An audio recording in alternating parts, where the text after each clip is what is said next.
শব্দটো শুনিহে কেনেকুৱা লাগিছে বাৰু ভালেই লাগিছে চাগে নহয়নে এনেকুৱা মচমচীয়া হৈছে কিনি অনা নিচিনা নহয়নে বজাৰৰ পৰা কিনি অনা ভুজিয়া যেনেকুৱা হয় আজি মই এয়া ভুজিয়া বনালোঁ স্পাইচি ভুজিয়া বনাই হৈছে মাত্ৰ অকণমান ঠাণ্ডা হৈছে আৰু এতিয়া ভাঙিছোঁ সুন্দৰ একাপ চাহৰ লগত জুতি লোৱাহে কথা এতিয়া আৰু আজি মই এয়া স্পাইচি ভুজিয়া কেনেকৈ বনালোঁ জোখমাখিনি সঠিকভাৱে আপোনালোকক দেখুৱাই দিছোঁ ইচ্ছা কৰিলে আপোনালোকে বনাই খাব পাৰিব যিহেতু আপোনালোকৰোতো জিভাৰ পানী পৰিছে নহয়নে বাৰু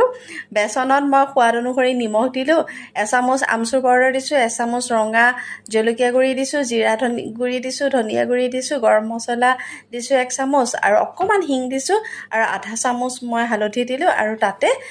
মানে গৰম কৰি পেলাই ঠাণ্ডা কৰি থোৱা মিঠাতেল 2 চামুচ দি দিলোঁ আৰু গোটেইখিনি শুকানে শুকানে খুব ধুনীয়াকৈ সানি ল'লোঁ অকল শুকানে সানি থাকিলে নহ'ব নহয় ইয়াত পানীৰ প্ৰয়োজন আছে গতিকে মই এতিয়া পানী দিলোঁ পানীখিনি দি পেলাই গোটেইখিনি মই মিক্স কৰিম এতিয়া এটা জোখত ৰ'ব লাগিব এনেকুৱা জোখত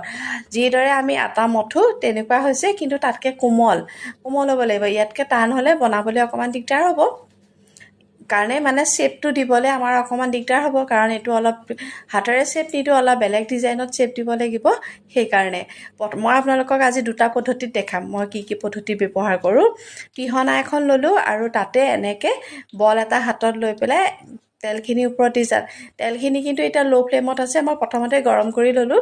আৰু গৰম কৰি লোৱাৰ পাছতেই এতিয়া তেলখিনি এইটো পৰ্যায়ত আছে এতিয়া একেবাৰে গেছটো চিমত আছে আৰু দেখিছে ন দিয়াৰ লগে লগে এয়া তললৈ পৰিছে এয়া খুব ধুনীয়াকৈ তললৈ পৰি গৈছে ভুজিয়াৰ শ্বেপত পৰি গৈছে আৰু এই যে তলত পিহনাখনৰ তলত লাগি আছে সেইখিনি চুৰি এখন দি অঁতৰাই তেলতেই দি দিলোঁ আৰু ধুনীয়াকৈ এইখিনি হৈ গ'ল এতিয়া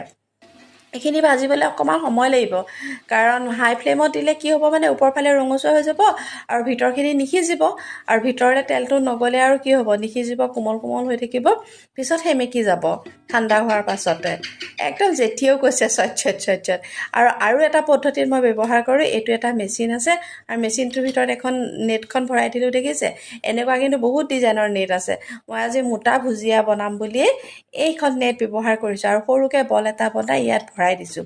এইটো অৱশ্যে বহুত বছৰৰ পুৰণি মোৰ মায়ে ব্যৱহাৰ কৰিছিলে আজিৰ পৰা প্ৰায় মানে 35 বছৰমানৰ আগৰ পুৰণি এইটো মেচিনত আৰু দুটামান অংশ আছিলে সেইকেইটা অংশ মই ব্যৱহাৰ নকৰোঁ এনেকৈ ব্যৱহাৰ কৰিয়ে ভাল লাগে ষ্টীলৰো কিনিবলৈ পায় কিন্তু দেই মোৰ ষ্টীলৰটো নাই কাৰণ এইটোৱে মোৰ কাম চলি থাকে যে